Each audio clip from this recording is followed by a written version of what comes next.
سے ہماری قوم کا معاشرہ خراب ہو رہا تھا. باغ سیستانی کا یہ فتویٰ ہے کہ اگر عورت مسلمان ہے تو بغیر بیوی کی اجازت کے مطابق یہ کیا ہوا ایڈمنسٹریشن، اس لیے کہ اسے قوم کو کنٹرول کرنا ہے نا، کنٹرول کرنا ہے تو اس میں، تو اس لیے اس مسئلے کو اب لوگ یہ پوچھ رہے تھے قرآن میں داڑھی ہے کہ نہیں. یہ بہت دن سے مسئلہ آ رہا تھا. ہاں سوری، ہاں معاف کرے، اچھا ہے. غنا کا تعلق گلے سے ہے. صرف غنا یہ آواز جو نکلتی ہے آدمی کی وہ غنا ہے، جس کو آپ گانا کہتے ہیں وہ غنا ہے. غنا اسے کہتے ہیں جو آواز ترنم سے پڑھی جاتی ہے. اب اس میں الگ الگ غنا کسے کہتے ہیں اس کی ڈیفینیشن الگ الگ علماء کے نزدیک ہے. یعنی آواز باہر لا کے پھر اندر لے جانا. بعض لوگ کہتے ہیں 2 مرتبہ غنا ہے، بعض لوگ کہتے ہیں 3 مرتبہ، بعض لوگ کہتے ہیں 4، بعض لوگ کہتے ہیں پہلی غنا ہے. اب الگ الگ مسئلہ ہے. ترنم کو دھن کو غنا نہیں کہتے، یعنی اندر سے نکالتے ہیں نہیں کر کے پھر اندر لے جائے پھر باہر لے آئے، اس کو غنا کہتے ہیں. سیدھی آواز جو نکلتی ہے نوحے مرثیہ وغیرہ کے اندر وہ غنا نہیں ہے. غنا کے معنی ہوتے ہیں آواز نکال کے اندر باہر اس کو جو بریک لے لے کے جو آواز نکلتی ہے اس کو غنا کہتے ہیں. اب اس میں الگ الگ مسئلہ ہے وہ غنا ہے. تو چونکہ جہاں غنا ہوتی تھی وہیں پہلے میوزک بھی تھی، اس لیے میوزک کو بھی غنا کے ساتھ حرام اتنا سختی رکھی گئی. اب میوزک کا تعلق کوئی غنا سے نہیں ہے نا، اب تو غنا سے تعلق نہیں، پہلے غنا کے ساتھ تھی.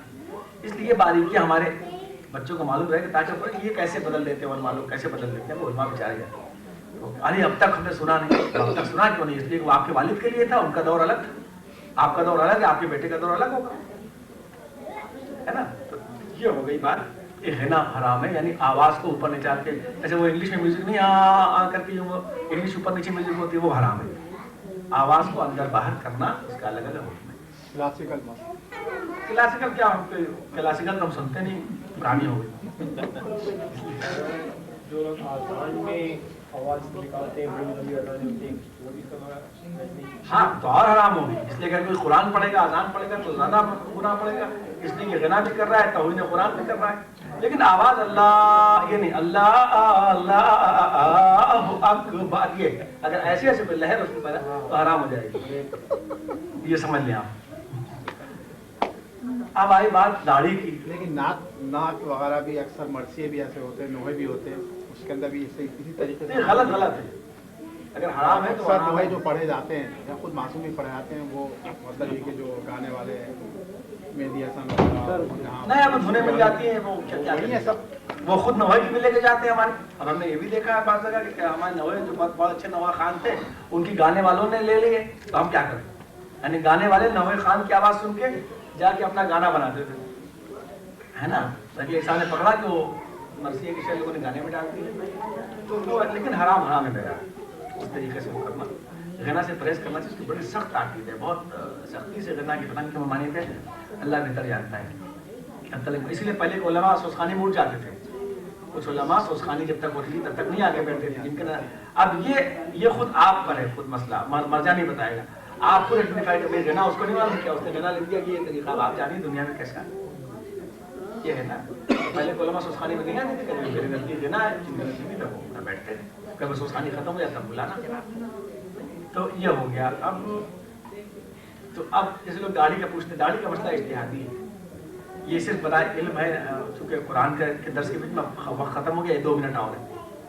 تو وہ داڑھی کیا، میں آپ کو ایک ایسی آیت بتا رہا ہوں انشاءاللہ، میں تو نہیں استغفر اللہ سے، میں اللہ کو برا لگتا ہے. یعنی ایک ایسی آیت اب آپ کے سامنے آ جائے گی کہ داڑھی نہیں، اس میں امریکہ کا پورا کلچر آ جائے گا انشاءاللہ. تب آپ سوچیں گے قرآن کہتے کسے، چونکہ آج درس قرآن ہم نے شروع کیا ہے. وہ جو یہاں کے اوپر کیل یہاں ٹھوک لیتے ہیں ہونٹ کے اندر اور تار کان میں باندھ لیتے ہیں اور بس نہیں چلتا کہ کیا کر لیں اب کہیں بھی. مطلب یہ کہ امریکن کلچر کے بعد جو کرو اسے کہہ دو فیشن ہے، بس ختم ہے نا. ناک میں پہن لیا لڑکوں نے، اور دانت میں پہن لیا، ہونٹوں میں پہن لیا، ہے نا، یہ سب ہوتا ہے. تو قرآن خود کہتا ہے کہ کچھ لوگ ایسے آئیں گے کہ جو ایسی ہے آیت کہ بخلق کہنا کہ جو اللہ کی تخلیق کو فیشن کے لیے چینج کرتے رہیں. بہت اللہ کی تخلیق چینج ہو رہی ہے کہ نہیں ہو رہی؟ کہ جیسے اس نے خلق کیا ہے اس کے اندر کوئی تبدیلی واقع نہ کرو. یہ پوری آیت ہے قرآن مجید. ایک تو یہ جیسے اس نے چینج کیا ہے اپنی تخلیق کو چینج نہ کرو، تو سب چیز آگے کہ نہیں، پوری جو نیچرل تخلیق ہے اللہ کی اس پہ چینجنگ پیدا کرو.